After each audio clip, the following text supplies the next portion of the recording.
Para muitas mentes, a origem do pecado e a razão da sua existência são causa de grande perplexidade.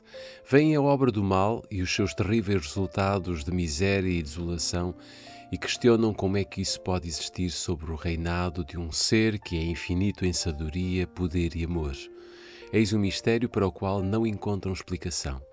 E por causa das suas incertezas e dúvidas, tornam-se cegos para as verdades plenamente reveladas na Palavra de Deus e essenciais para a salvação. Há aqueles que, nas suas pesquisas sobre a existência do pecado, se esforçam por investigar aquilo que Deus nunca revelou e por isso não encontram solução para as suas dificuldades. E os que mostram essa disposição para a dúvida e para os sofismas aproveitam-se disto como desculpa para rejeitar as palavras das Sagradas Escrituras. Outros, entretanto, deixam de ter uma compreensão satisfatória sobre o grande problema do mal, uma vez que a tradição e a interpretação errada obscurecem o ensino da Bíblia relativo ao caráter de Deus, à natureza do seu governo e aos princípios que regem a sua forma de lidar com o pecado. É impossível explicar a origem do pecado de maneira a apresentar a razão da sua existência. No entanto, pode-se compreender bastante em relação à origem, bem como à disposição final do pecado, para que fique bem clara a justiça e a benevolência de Deus em toda a sua relação com o mal. Nada é ensinado de forma mais clara nas Escrituras do que o facto de não ter sido Deus, de maneira alguma, o responsável pela manifestação do pecado e de não ter havido qualquer retirada arbitrária da graça divina, nem deficiência no governo divino que desse motivo ao aparecimento da rebelião. O pecado é um intruso para o qual não se pode dar nenhuma razão. É mistério inexplicável. Desculpá-lo corresponde a defendê-lo. Se fosse possível encontrar desculpa ou apresentar uma razão para a sua existência, deixaria de ser pecado. A nossa única definição de pecado é a que é dada na Palavra de Deus, é a transgressão da lei. É o efeito de um grande princípio em conflito com a grande lei do amor, que é o fundamento do governo divino. Antes da manifestação do mal havia paz e alegria em todo o universo. Tudo estava em perfeita harmonia com a vontade do Criador. O amor a Deus era supremo e o amor uns para com os outros imparcial. Cristo, o Verbo, o unigênito de Deus, era um com o Eterno Pai. Um na natureza, no caráter e no propósito, o único ser em todo o universo que poderia entrar nos conselhos e planos de Deus. Por meio de Cristo, o Pai efetuou a criação de todos os seres celestiais. Foi por ele que Deus criou tudo o que existe no céu e na terra, e as forças espirituais, os domínios, as autoridades e os poderes. Está escrito em Colossenses capítulo 1, versículo 16.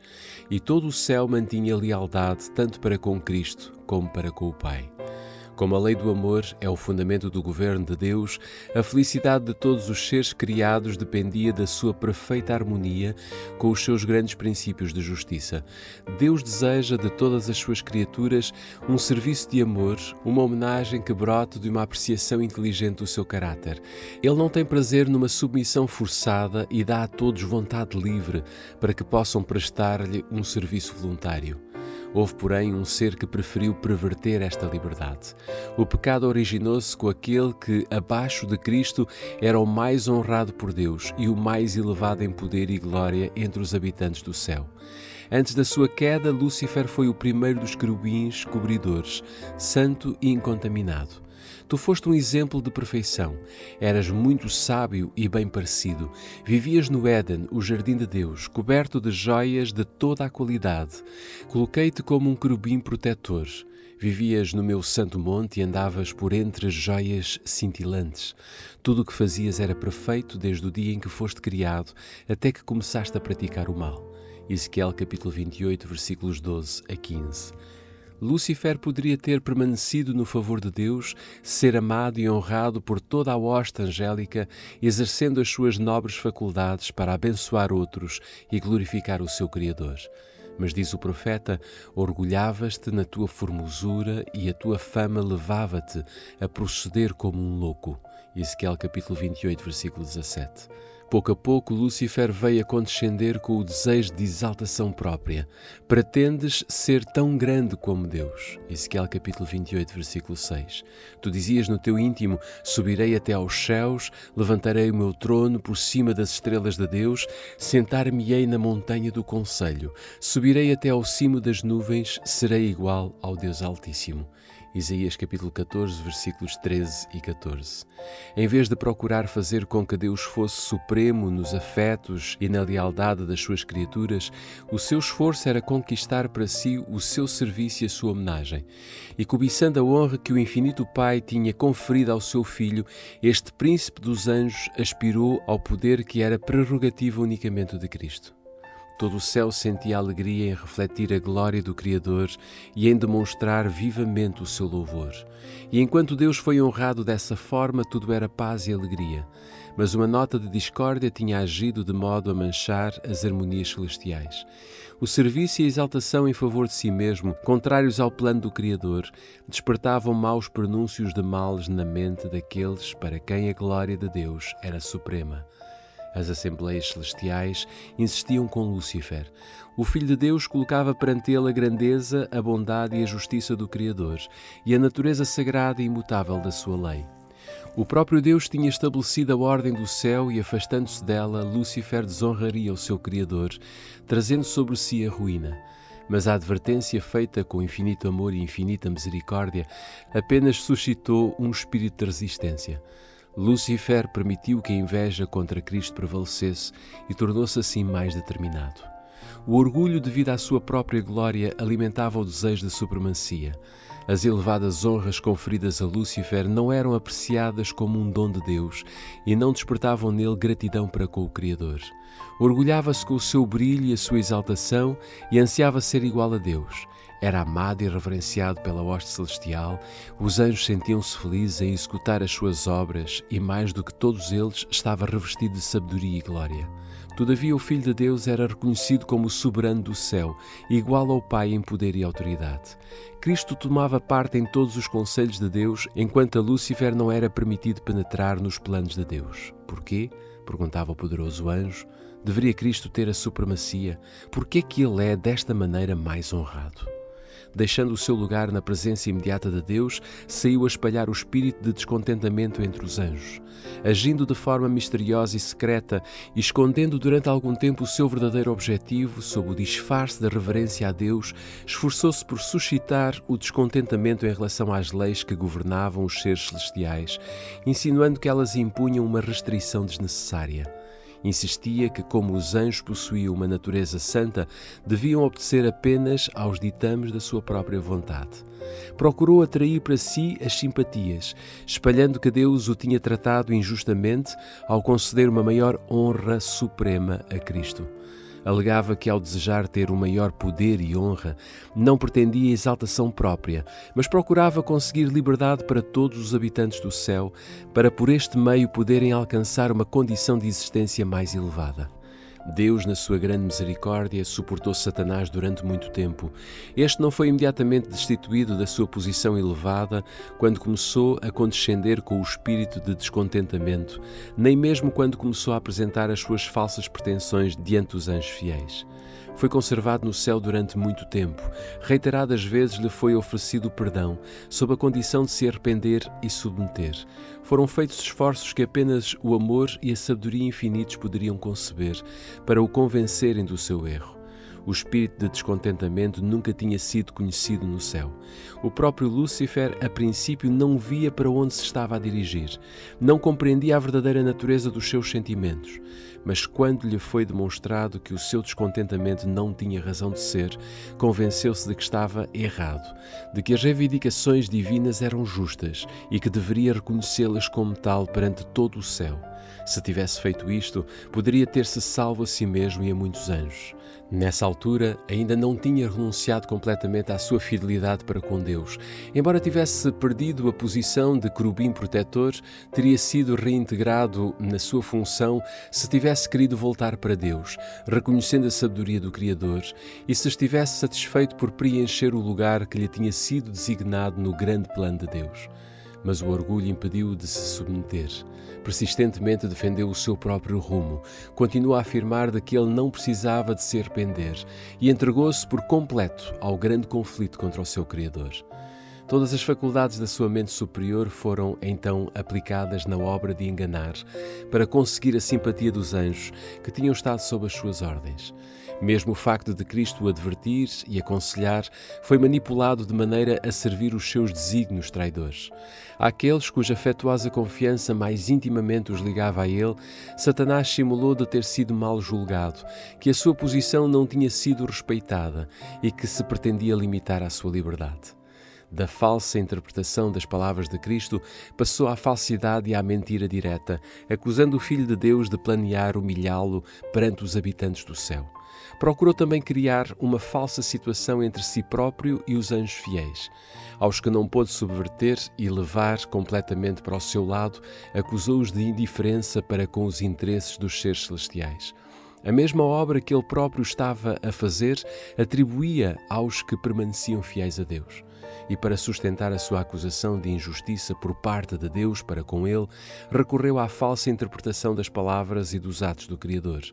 A sua tática era fazer com que os anjos ficassem perplexos com os capciosos argumentos relativos aos propósitos divinos. Tudo o que era simples ele envolvia em mistério e, usando uma artificiosa perversão, lançava dúvida sobre as mais compreensíveis declarações de Jeová. O seu elevado cargo, em tão íntimo contacto com a administração divina, dava maior força às suas alegações e muitos eram induzidos a unir-se a ele em rebelião contra a autoridade do céu. Deus, na sua sabedoria, permitiu que Satanás realizasse a sua obra, até que o espírito de descontentamento amadurecesse numa revolta ativa. Era necessário que os seus planos se desenvolvessem completamente para que a sua verdadeira natureza e tendência pudesse ser vista por todos. Como querubim ungido, Lúcifer tinha sido grandemente exaltado e amado pelos seres celestiais, a sua influência sobre eles era forte. O governo de Deus incluía não só os habitantes do céu, mas de todos os mundos que ele tinha criado. E Satanás pensou que, se ele tinha conseguido arrastar consigo os anjos do céu à rebelião, também poderia levar os outros mundos a fazerem o mesmo. Astutamente tinha apresentado o seu lado da questão, empregando sofismas e fraude a fim de atingir os seus objetivos. O seu poder para enganar era muito grande e, disfarçando-se sob o manto da falsidade, tinha conseguido vantagem. Mesmo os anjos fiéis não podiam discernir perfeitamente o seu caráter ou ver para onde é que a sua ação conduzia. Satanás tinha sido altamente honrado e todos os seus atos estavam de tal maneira revestidos de mistério que era difícil desvendar aos anjos a verdadeira natureza da sua ação. Antes de se ter desenvolvido completamente, o pecado não parecia tão mau como era na realidade. Até ali nunca tinha aparecido no universo de Deus e os seres santos não tinham qualquer concepção da sua natureza e malignidade. Não podiam ver as terríveis consequências que resultariam de se pôr de parte a lei divina. Satanás, a princípio, tinha ocultado a sua obra sob uma enganadora declaração de lealdade a Deus. Alegava estar a procurar promover a honra de Deus, a estabilidade do seu governo e o bem de todos os habitantes do céu. Ao mesmo tempo que incutia o descontentamento no espírito dos anjos, seus subordinados, dava astutamente a impressão de que procurava remover o descontentamento. Quando insistia em que fossem feitas mudanças na ordem e nas leis do governo de Deus, era sob o pretexto de elas serem necessárias para preservar a harmonia no céu. Deus, na forma de lidar com o pecado, apenas podia empregar a justiça e a verdade. Satanás podia fazer uso daquilo que Deus não usaria, lisonja e engano.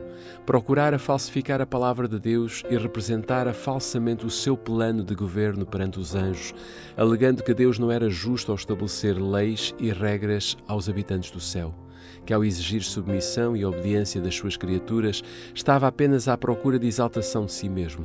Portanto, deveria ser demonstrado perante os habitantes do céu, bem como de todos os mundos, que o governo de Deus é justo e a sua lei perfeita. Satanás tinha dado a entender que estava a procurar promover o bem do universo. O verdadeiro caráter do usurpador e o seu real objetivo deveriam ser compreendidos por todos. Ele devia ter tempo para se revelar através das suas obras ímpias. Satanás imputou à lei e ao governo de Deus a discórdia que o seu próprio procedimento tinha causado no céu. Declarou que todo o mal era resultante da administração divina. Alegou que o seu próprio objetivo era melhorar os estatutos de Jeová. Portanto, era necessário que demonstrasse a natureza das suas pretensões, provando o efeito das suas propostas de mudanças na lei divina. A sua própria obra deveria condená-lo. Satanás afirmou desde o princípio que não estava em rebelião. Todo o universo deveria ver o enganador desmascarado. Mesmo quando foi decidido que ele não poderia mais permanecer no céu, a sabedoria infinita não destruiu Satanás. Como só o serviço por amor pode ser aceito por Deus, a submissão das suas criaturas deve repousar na convicção sobre a sua justiça e benevolência. Os habitantes do céu e dos outros mundos, como não estavam preparados para compreender a natureza ou as consequências do pecado, não poderiam ter visto a justiça e a misericórdia de Deus com a destruição de Satanás. Se ele tivesse sido excluído imediatamente da existência, passariam a servir Deus, mas por temor do que por amor. A influência do enganador não teria sido destruída por completo, nem o espírito de revolta teria sido totalmente desarraigado. Devia permitir-se que o mal mostrasse plenamente os seus resultados. Para o bem de todo o universo, através dos séculos sem fim, Satanás devia desenvolver mais completamente os seus princípios para que as suas acusações contra o governo divino pudessem ser vistas por todos os seres criados sob a sua verdadeira luz e para sempre pudessem ser postas, acima de qualquer dúvida, a justiça e a sabedoria de Deus e a imutabilidade da sua lei. A rebelião de Satanás deveria ser uma lição para todo o universo em todos os séculos futuros, um testemunho perpétuo da natureza e dos terríveis resultados do pecado. A consequência do governo de Satanás, tanto os seus efeitos sobre os homens como sobre os anjos, mostraria qual a consequência de se rejeitar a autoridade divina. Demonstraria que da existência do governo de Deus e da sua lei depende o bem-estar de todas as criaturas que ele fez. Assim, a história desta terrível experiência de revolta deveria ser uma salvaguarda perpétua para todos os seres santos, impedindo-os de serem enganados quanto à natureza da transgressão, livrando-os de cometer pecado e de sofrer o seu castigo. Até ao fim da controvérsia no céu, o grande usurpador continuou a justificar-se.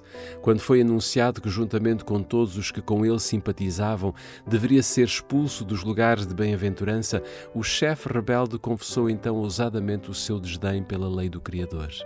Reiterou a sua pretensão de que os anjos não necessitam de ser dirigidos, mas que deveriam ser deixados a seguir a sua própria vontade, que sempre os conduziria corretamente. Denunciou os estatutos divinos como uma restrição à sua liberdade, declarando que o seu objetivo era conseguir a abolição da lei e que, livres desta restrição, as hostes do céu poderiam entrar em condições de existência mais elevada, mais gloriosa. De pleno acordo, Satanás e a sua hoste lançaram a culpa da sua rebelião totalmente sobre Cristo, declarando que se eles não tivessem sido acusados, não se teriam revoltado. Assim, obstinados e arrogantes na sua deslealdade, procurando em vão subverter o governo de Deus, ao mesmo tempo que blasfemando pretendiam ser vítimas inocentes do poder opressivo, Hierarquia rebelde e os seus seguidores foram por fim banidos no céu. O mesmo espírito que produziu a rebelião no céu ainda inspira a rebelião na terra. Satanás tem continuado com os homens o mesmo estratagema que adotou em relação aos anjos. O seu espírito agora reina nos filhos da desobediência. Tal como ele, procuram romper com as restrições da lei de Deus, prometendo liberdade aos homens por meio da transgressão dos seus preceitos. A reprovação do pecado suscita ainda o espírito de ódio e resistência. Quando a consciência é advertida pelas mensagens divinas, Satanás leva os homens a justificarem-se e a procurarem a simpatia de outros no seu caminho de pecado. Em vez de corrigirem os seus erros, indignam-se contra aquele que os reprova, como se ele fosse a única causa da dificuldade. Desde o tempo do justo Abel até ao nosso, tem sido este o espírito manifestado para com os que ousam condenar o pecado. Satanás induziu o homem a pecar usando a mesma falsa representação do caráter divino que ele apresentou no céu, fazendo com que Deus fosse considerado severo e tirano.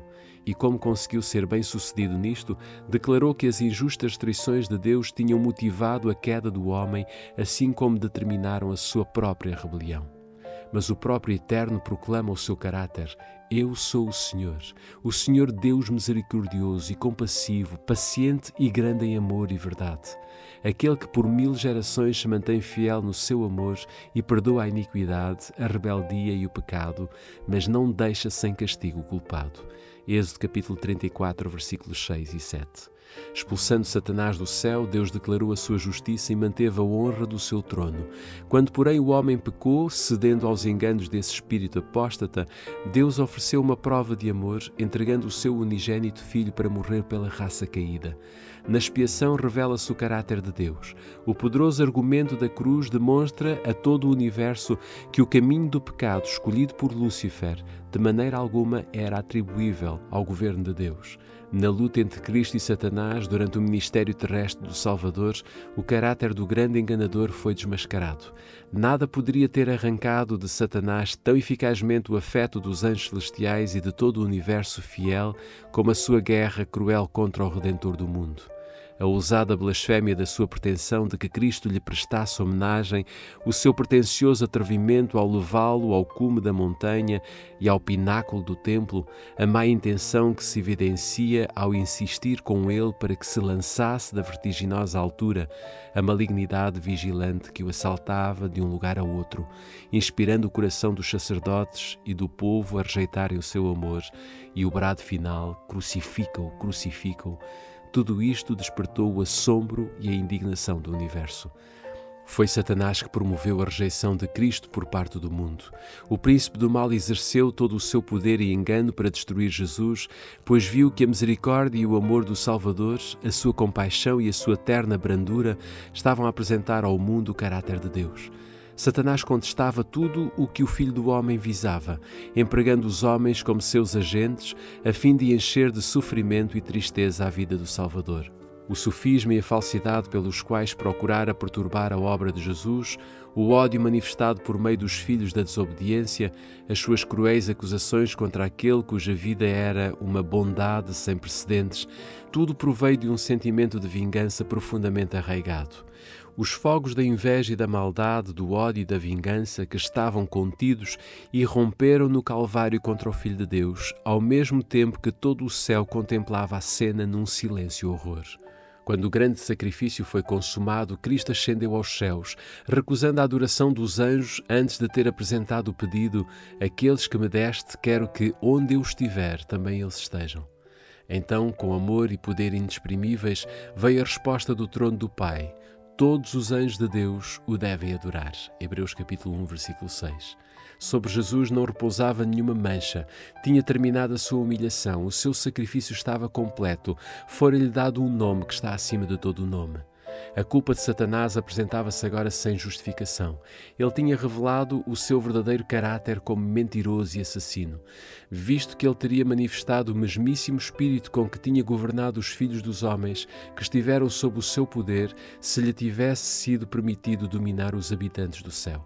Ele tinha asseverado que a transgressão da lei de Deus traria liberdade e exaltação. Viu-se, porém, que o resultado era degradação e prisão. As mentirosas acusações de Satanás contra o caráter e o governo divinos apareceram sob a sua verdadeira luz. Acusou Deus de procurar simplesmente a exaltação de si mesmo, exigindo submissão e obediência das suas criaturas, e declarou que enquanto o Criador reclamava a abnegação de todos os outros, ele próprio não a praticava e não fazia sacrifício algum. Viu-se agora que, para a salvação de uma raça caída e pecadora, o governador do universo tinha feito o máximo sacrifício que o amor poderia efetuar, pois Deus estava em Cristo reconciliando consigo o mundo. Viu-se também que, enquanto Lúcifer tinha aberto a porta para o pecado, com o seu desejo de honras e supremacia, Cristo, a fim de destruir o pecado, tinha-se humilhado e sido obediente até à morte. Deus tinha manifestado a sua repulsa pelos princípios da rebelião. Todo o céu viu a sua justiça revelada, tanto na condenação de Satanás como na redenção do homem. Lúcifer tinha declarado que se a lei de Deus fosse imutável e o seu castigo não pudesse ser abrandado, todos os transgressores deveriam ser para sempre privados do favor do Criador. Alegara que a raça pecadora se tinha colocado para além da redenção e, portanto, ela era presa sua de direito. Mas a morte de Cristo era um argumento a favor do homem, argumento que não se poderia refutar.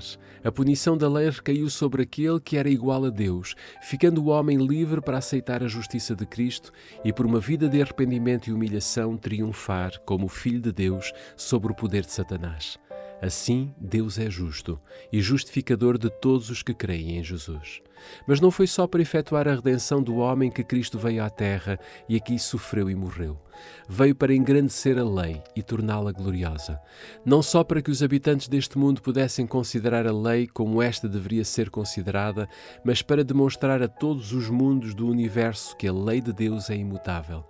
Se os seus requisitos pudessem ser postos de lado, o Filho de Deus não necessitaria então de ter dado a sua vida para expiar a transgressão dessa mesma lei. A morte de Cristo prova que ela é imutável. E o sacrifício a que o amor infinito induziu o Pai e o Filho para que os pecadores pudessem ser salvos demonstra a todo o universo, e nada menos do que este plano de expiação teria sido suficiente para o fazer, que a justiça e a misericórdia são o fundamento da lei e do governo de Deus. Na execução final do juízo ver-se-á que não existe nenhuma causa para o pecado. Quando o juiz de toda a terra perguntar a Satanás: por que te rebelaste contra mim e me roubaste os súbditos do meu reino? O originador do mal não poderá apresentar nenhuma resposta. Toda a boca se fechará e todas as hostes rebeldes estarão mudas. A cruz do Calvário, ao mesmo tempo que declara que a lei é imutável, proclama ao universo que o salário do pecado é a morte. No clamor agonizante do Salvador, está consumado, soou a sentença de morte de Satanás. Decidiu-se então o grande conflito que durante tanto tempo tinha estado em marcha e confirmou-se a eliminação do mal. O Filho de Deus transpôs os umbrais do túmulo para que pela morte aniquilasse o que tinha o império da morte, isto é, o diabo. Hebreus capítulo 2, versículo 14. O desejo de exaltação própria por parte de Lúcifer levara-o a dizer: acima das estrelas de Deus exaltarei o meu trono, serei semelhante ao Altíssimo. Isaías capítulo 14, versículos 13 e 14. Declara Deus: quem olhe para ti hoje não vê mais do que cinzas espalhadas pelo chão, que nunca mais te levantarás. Ezequiel capítulo 28, versículos 18 e 19. Quando vier aquele dia, ardendo como forno, todos os soberbos e todos os que cometem impiedade serão como palha, e o dia que está para vir os abrasará, diz o Senhor dos Exércitos, de sorte que não lhes deixará nem raiz nem ramo. Todo o universo terá sido testemunha da natureza e dos resultados do pecado, e o seu completo extermínio, que no princípio teria acarretado o temor dos anjos, desonrando Deus, reivindicará agora o seu amor e estabelecerá a sua honra perante todos os seres que se deleitam em fazer a sua vontade e em cujo coração está a lei divina. Nunca mais o mal se manifestará. Diz a palavra de Deus: não se levantará por duas vezes a angústia. Naum capítulo 1, versículo 9. A lei de Deus que Satanás tinha acusado de jugo de servidão será honrada como a lei da liberdade. Uma criação experimentada e provada nunca mais se desviará da fidelidade para com aquele cujo caráter foi amplamente manifestado perante eles como expressão de amor insondável e de infinita sabedoria.